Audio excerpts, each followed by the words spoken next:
दोस्तों, Indian polity में और सुप्रीम कोर्ट के जजमेंट में भी बहुत बार इस वर्ड को सुना गया है और समझने की कोशिश करते हैं। इस वर्ड का नाम है quid pro Q. Quid pro Q का मतलब ये होता है समथिंग फॉर समथिंग, या सर्विस फॉर सर्विस, या गिव एंड टेक।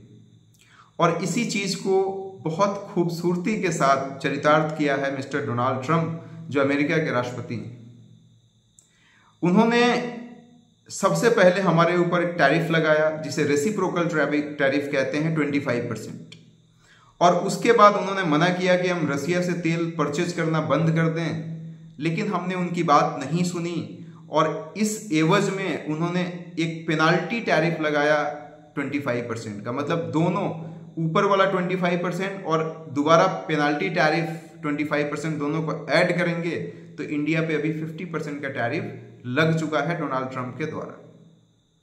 यहीं पे वो नहीं रुके, उन्हें ये लगा कि हम इसके बावजूद उनकी बात नहीं मान रहे हैं, तो अभी एक और बहुत बड़ा मास्टर स्ट्रोक लिया है इंडिया के अगेंस्ट, और वो है H1B वीजा के खिलाफ। H1B वीजा जो दर्शक नहीं जानते हैं उनको मैं बताना चाहता हूं कि जब आप किसी दूसरी कंट्री में जाते हैं, जैसे हम अमेरिका की बात कर रहे हैं, सपोज दैट आप इंडिया में हैं, अमेरिका जा रहे हैं, तो आपसे पूछा जाएगा कि आप क्यों जा रहे हैं।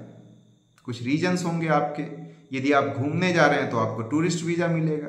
यदि आप स्टूडेंट हैं, आप फर्दर स्टडी करने जा रहे हैं, आप MBBS करने जा रहे हो, आप PhD करने जा रहे हो, आप पोस्ट ग्रेजुएट की कोई डिग्री लेने जा रहे हैं, तो आपको स्टूडेंट वीजा मिलेगा। और यदि आपकी जॉब लग जाती है वहां पे किसी कंपनी में, तो आपको H1B वीजा इशू होता है। अब इस वीजा पे पहले $10,000 लगता था, अब उन्होंने सीधे 10 गुना ज्यादा, 10 टाइम्स ज्यादा इंक्रीज कर दिया है। मतलब $1,00,000 आपको पर ईयर देना होगा यदि आप अमेरिका में जॉब करना चाहते हैं तो। हालांकि एक इसमें कॉन्सेप्ट क्लियर करता चलूं कि ये $1,00,000 ऐसा नहीं है कि मेरी जॉब लग गई अमेरिका में तो मुझे $1,00,000 देने होंगे। मेरी जहां पे जॉब लगी है, जिस कंपनी में जॉब लगी है, उस कंपनी को पे करना पड़ेगा अमेरिकन गवर्नमेंट को $1,00,000। और ऐसा इसलिए मिस्टर डोनाल्ड ट्रंप ने किया है, उनके हिसाब से जैसा वो बताते हैं कि वहां के लोगों को सबसे पहले मौका मिलना चाहिए, और उसके बाद यदि सीट्स खाली रहती हैं तब इंडियंस को बुलाया जाए। तो इसके अपने अपने मायने निकाले जा रहे हैं। हालांकि मेरे समझ से ये इमीडिएट बेसिस पे तो दोनों कंट्री के लिए नुकसान है। अमेरिका के लिए इसलिए नुकसान है कि इतने टैलेंटेड और इतने चीप रेट में उनको स्किल्ड वाले लोग नहीं मिलेंगे। अमेरिका में बहुत सारे लोग कॉलेज ड्रॉप आउट हो जाते हैं, इतने ज़्यादा सॉफ्टवेयर डेवलपर नहीं हैं। इंडिया से 50 लाख लोग अमेरिका में एज ए सॉफ्टवेयर इंजीनियर और अलग अलग जगह पे काम करते हैं। तो अमेरिका के लिए तो रातों रात ये सारी चीज़ों को तैयार करना एक बहुत अपहीवल टास्क होगा, तो उससे तो नुकसान अमेरिका को भी है। इंडिया को नुकसान ये है कि जो IIT ग्रेजुएट्स हैं या जो IIT से BTech कर रहे हैं, उनके लिए अब रास्ता शायद उतना आसान नहीं होगा जितना पहले हुआ करता था।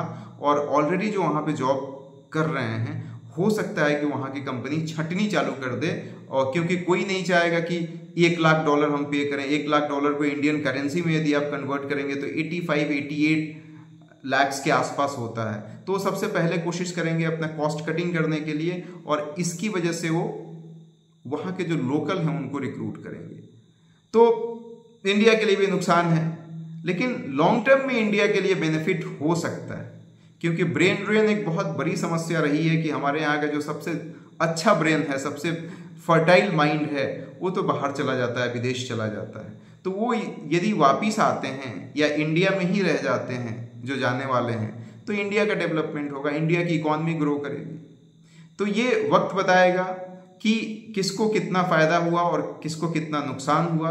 हालांकि ये एक डिबेटेबल टॉपिक है। ये एक ऐसे ही है कि किसी बच्चे को ये पूछा जाता है कि आपको ऑरेंज अच्छा लगता है या एप्पल अच्छा लगता है, या फिर आपकी मम्मी ज़्यादा प्यार करती हैं या आपके पापा ज़्यादा प्यार करते हैं। तो दोनों के अपने अपने सिग्निफिकेंसेस हैं। ये शायद डोनाल्ड ट्रंप ने अपनी कंट्री के लिए किया है, लेकिन इसको बहुत डीपली एनालाइज करें तो ये हमारे लिए भी एक अच्छा कदम है। Thank you so much.